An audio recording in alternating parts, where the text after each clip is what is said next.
Hey there everybody, this is Nightblooded, creating this video for my friends, but since I'm throwing this on YouTube, I'll address it to everybody. I was telling my friends you can change little things like this banner here. Some of it is achievement based. As you can see, I've unlocked a couple of them. There's a couple more I haven't unlocked yet. Get about 2 or 3 from the get-go on some of these options here.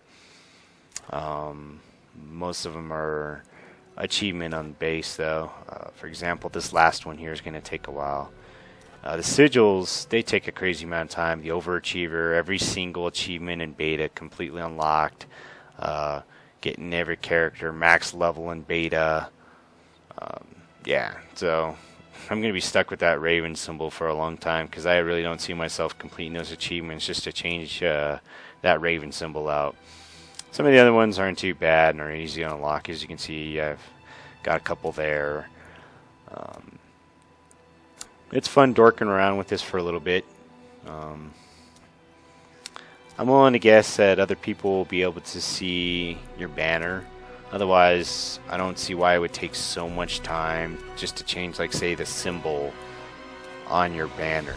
So it's got to be a way of notifying other players of who you are. I don't know, or maybe it's just limited to your friends seeing it, or maybe it's just limited to you and it's just a way for you to track your progress. I don't really know. Once you play around for a little while, that you get kind of bored of it. But there you go. So showed you what it looks like. You have access to actually quite a few things here. As you can see your stats there. I'm willing to get your other characters populate on the left. Kind of glancing through this real quick. Here's some of the icons you have access to on the bottom here. Your social, your friends, your achievements. As you can see, I have access to 9 slots in beta. I'm willing to guess I'll stay the same in live. So I can create up to 9 characters. Let's go into the actual gameplay here. This is New Tristram. You kind of start right on the outside of it. You get access to these little portals as soon as you find the first one. Just kind of like the previous Diablos, no change there. There's all these little shrines here that give you bonuses. Fortune Shrine here, of course, is a really nice one. So before I click on it, I'll show you some of the items you get. For example, the sash, the breastplate, and the headpiece I crafted myself. The other ones I found by adventuring. Kind of gives you an idea of the differences you can see from what you find from adventuring and what you get from crafting. Well, the actual items are, I mean, they're pretty decent, especially at least for beta. I'm willing to guess it'll probably stay the same when it goes live. Also, as you can see, most of the items take 2 slots. There's really only, like, my life potions there, and the subtle essences which you get from breaking down a magical item for crafting. Those are the only ones, and the sash are the only ones that take 1 slot so far. Everything else is at least 2. Pretty much only 2. I don't think I've seen anything more than 2 yet. So here's some of the gameplay. Not much difference. Basic dungeon crawling. I'm playing a monk here, as you can see. I unlocked some abilities that allow you to spear a bunch of enemies at the same time. It's got a kind of an area of effect. As you can also see down at the bottom there, I have a couple skill sets. Like the first one there will heal me up instantly. The second one's kind of a charge through. It's kind of like, honestly, it's easier just hitting people with my left mouse. The left one, which actually does that area of effect, triple stab there, that one actually gets me spirit. So as you can see, the very right globe there, that's my spirit. So that attack will actually charge me up. The right mouse button, it does this whirling kick, which you'll see when I do it. It pretty much sets the enemies on fire. You get these, so you unlock abilities, and then you can also unlock runes as well. So you unlock them by level based. So it's not like the same in Diablo 2 where you follow down a specific tree and you get to pick your own little path. For example, like some people are going like a bone mancer or something like that, or maybe they're a fire wizard or an ice wizard. Now everything is all level unlocked. So you pick it as you unlevel. So there's really no like set tree you go down, and once you go down that tree, you're locked in. You can change it at free will, so you can change it at any time you want. Now, one thing that I've found that's really annoying in beta is I have a hard time reassigning those left and right mouse buttons.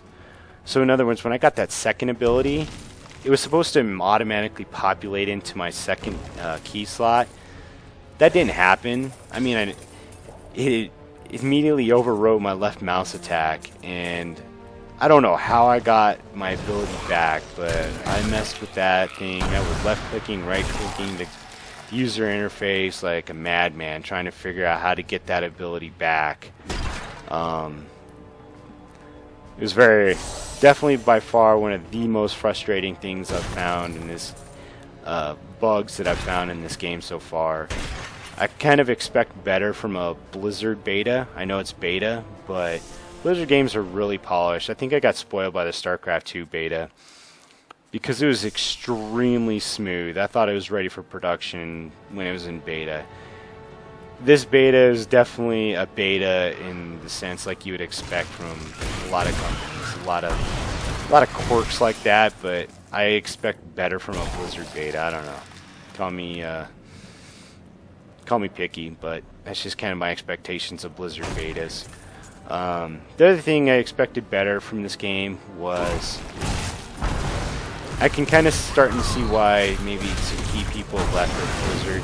This game is really dependent on gold and magical items.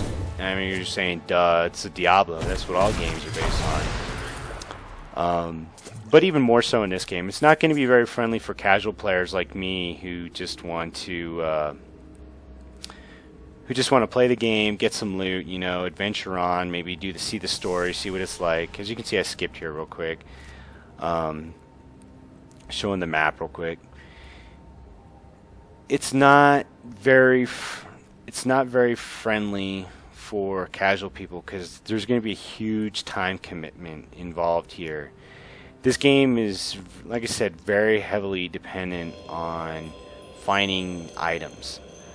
For example, crafting. I showed you the subtle essences. You break down a magical item to get one. If you want to create an item, you need to break down at least 4 magical items. So to create one, and this is just at the very beginning, you need to break down at least 4. I've already created items that took 6 or 7 items to break down.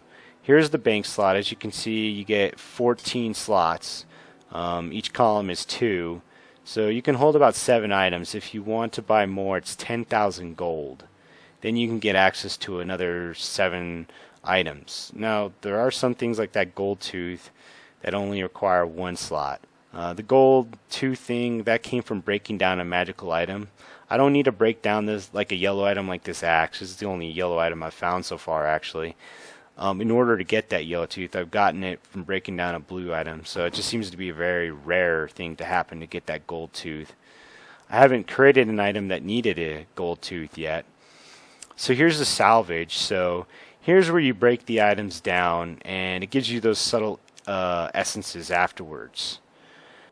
Now the good thing about this is it's a way of freeing up bank slots and some of your inventory as well. So that's a good way of thinking about it. Hoarders may not like it, but again, you only start off with a bank account that only can hold about 7 items, really, since most of the items take up 2 slots. So you really can't afford to hoard too much in this game. You're going to have to decide whether or not you're going to use your first 10,000 to buy more bank slots, or if you're going to use it to craft. Right now it's looking like it's a lot better to craft, but that's if you go the craft route. Look, it's going to take quite a bit of money. So as you can see, not only do you got to break down the items, you also got to spend money to create the items. As you can see, that little button there at the bottom that says how much it costs. It's not a whole lot, but when you factor in you're already breaking down 4+ magical items. In addition to that cost, it's actually kind of expensive. The items you get in return from crafting are fairly nice, but it's still going to be a huge time and money sink, obviously. In order to get access to these items to create, you got to train the blacksmith. So at the tabs there at the right hand side, it's the very bottom one to train, and it costs 2,000 to train each one. Now that's just during level 1. It took me 5 or 6 training sessions just to get the first level. So it took about 10 to 12,000 coin just to get to level 1 training. There's a creating a couple items here so you can see what it looks like crafting.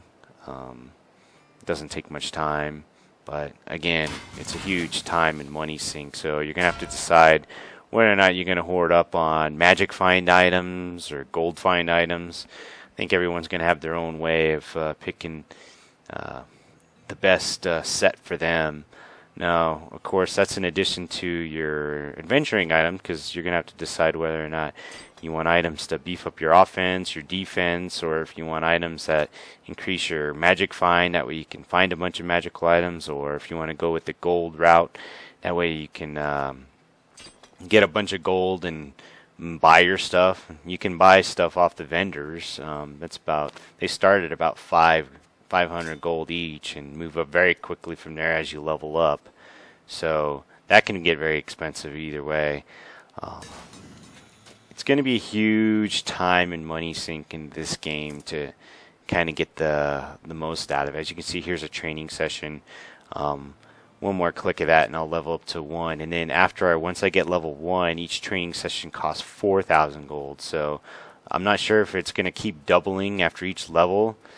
But you can, so 10,000 to get more bang slots, 10,000 to get the first level in crafting, and then it's going to be 4,000 for each training session. I'm not sure how many training session it is just to get to level 2, but yeah, I mean, it's going to take a lot of time.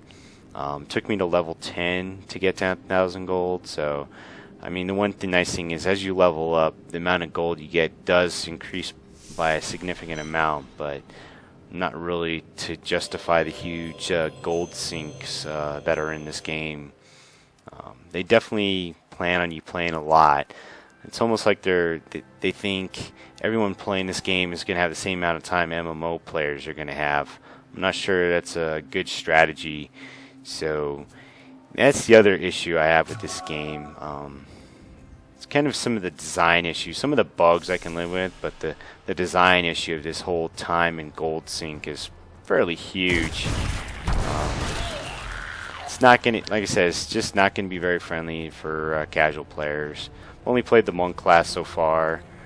The runes I talked about earlier, those are level locked too. So as you get these runes, they do different things for your skills. So for like that tail lash thing, you know, the first rune it attacks the enemies with fire, and then each rune after that piggies back different things. So in those runes, they can apply to different skills as well.